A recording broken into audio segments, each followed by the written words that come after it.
When Brazil tripped over a brave Belgium at Kazan Arena, there was gloom and grief on the ground, and rhapsodies of glory in some corners. Vuvuzelas and trumpets suddenly fell silent even as the conqueror marched in bliss the length and breadth of the gigantic stadium that's soaked by the tears of the vanquished. Germany and Argentina being the other behemoths spelled on the same. One's dream run ends there, the other's begins. Competition among companies is pretty akin to a hard-fought football match. The initial market response, like the exhilarating roar of the stadium, makes them run through the impediments and traps put up by the rival, and shoot at target from close but unexpected quarters. The regulator, like the referee, keeps a close watch to ensure fair play. Brazil's hope and fighting spirit before they succumbed in Kazan, the graveyard of champions, is one big lesson. Trailing 2-0, Brazil was a resuscitated lot in the second half thanks to a strategy switch to 4-4-2 formation. They pounded the Belgian defense with dribbles and short passes, and came right to their penalty with might but mostly leaving feeble ricochets.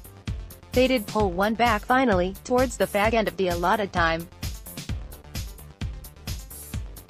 Exhausted, Belgium struggled to carry the ball into the Brazil half on the counter but held on to a shaky 2-1 margin till the end. At the final whistle, that's all what matters. It doesn't take too long for the mighty to turn the most vulnerable. Another lesson for corporates. There is ecstasy, disquiet, tears and ever-mounting tension in every team as time ticks away. Fortunes may swing. A banana kick by Portugal's Cristiano Ronaldo or Germany's Toni Kroos in the dying moments may bring their teams back to the game. Like how some CEOs step in to save the panic-stricken organization and literally play a captain's knock. Some others, like Thomas Müller of Germany, may end up a downer.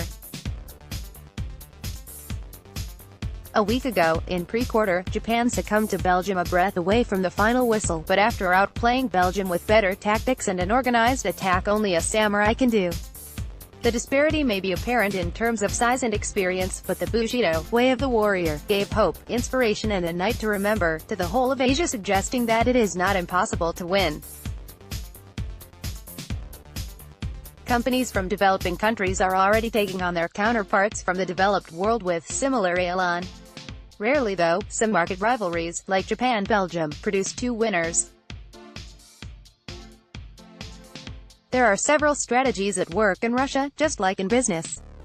Always attacking or only focusing on counterattacks, giving the rival an impression of going slow and suddenly gaining pace and beating the defense, or creating a Chinese wall of defense in the penalty area with what is popularly known as bus parking strategy, keeping all your resources to seal the goal mouth.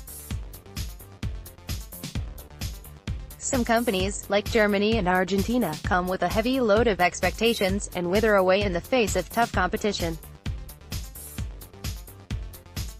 Despite being the giants in the field, they could be thrashed by the minnows, who come armed with strategies and surprises. The brilliance of individual play may be overshadowed by the swift and synchronized teamwork of the other. Everyone wants a win, for in the end, that is what matters. The writer is editor, DNA Money. He tweets at Anto Joseph.